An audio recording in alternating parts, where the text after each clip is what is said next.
I'm entering my first pixel art contest, which is not what I was expecting to say a couple days into the new year, but I thought it would be nice to talk you through my drawing process for making this piece. So, grab a tea, maybe a snack, and let's jump into it. Hello, my name is Jade, and I like to paint with pixels. So, what is this contest I'm talking about? Pixel art and a sticker by numbers company called Pixels are hosting a pixel art contest with the theme of spring landscapes. There are a couple requirements for this contest. Obviously, it must be related to the theme of spring landscapes.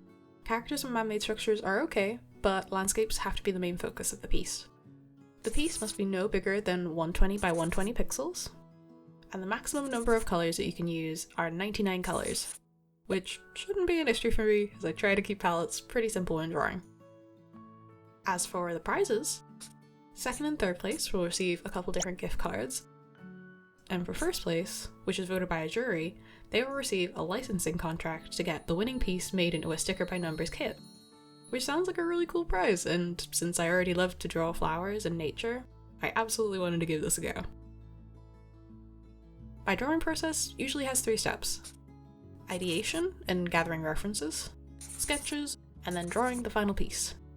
So, let's jump into the first step, which is ideation. On the site, there are a couple of prompts for what you could draw, and I wanted to go with something that I'm already pretty comfortable with drawing, which are flowers. I wanted to gather a few references to help when I start sketching, but it's quite tricky to find something that isn't an AI-generated image. The best solution I've found so far is to search for specific places. So in my case, I looked up flower fields in the UK, and then found a couple of examples that I could then look for specifically or use images from their website. It's not 100% foolproof, but it definitely helps when looking for location-based references. Next up, we move on to sketching. I did all of my sketching and the final drawing in an app called Pixsquare, which is for the iPad. I also streamed the initial sketches and the color tests over on my Twitch, so if you ever want to catch my drawing process live, the link is in the description. Initially, I was trying compositions where the bigger shapes of the landscape led you to some sort of light source, such as a forest path leading to a beam of light through the tree line, or a sun just peeking over the edge of the hills. I wasn't sure if I would stick with sunny weather, or maybe go for a more rainy vibe, because that's quite common in the UK. I really liked the first sketch of a forest path leading to a bright patch from the sunlight above, but it didn't feel like it quite fit the theme as well as, say, a full flower field, so I tried to go for that instead. I tried 2 sketches which had a similar composition of bigger, more close-up flowers towards the bottom of the piece, and smaller flowers the further you looked up, to try and give the scene a bit more depth. One sketch has the same type of flower in the field, sort of a daisy-like flower. And I realized I actually did a couple of drawings like this in the past. The other sketch was more of a wildflower field with a few different flowers to give a bit more variety.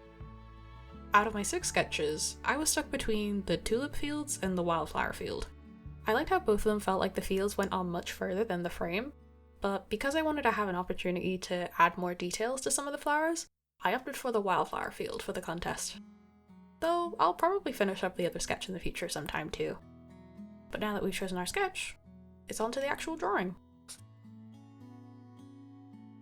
I tried doing a quick values and color test to make sure that I was happy with where all the main flowers were before jumping into the smaller details. I checked how long this piece took, and according to my app, I spent about 7 hours on this piece, which is wild because it did not feel that long when I was drawing it.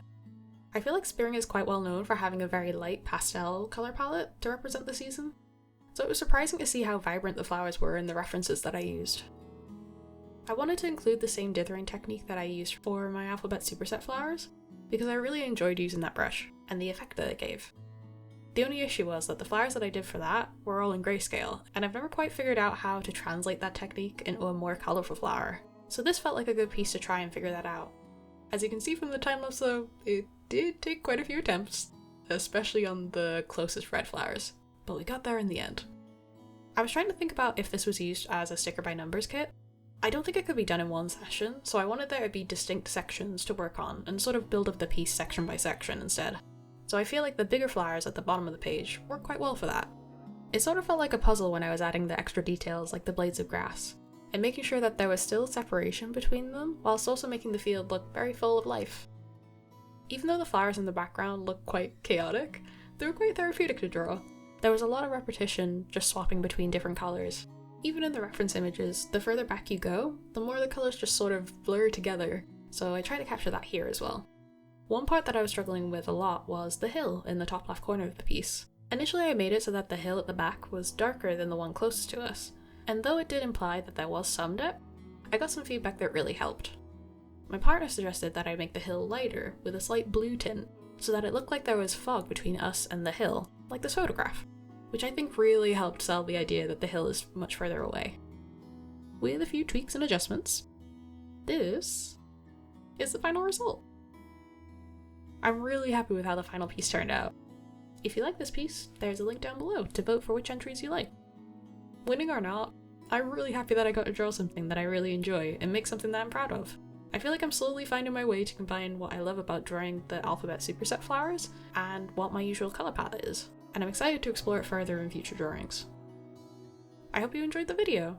If you liked it and want to see other fantasy flowers that I've drawn, check out this video here, and I'll see you in the next one. Take care out there. Goodbye!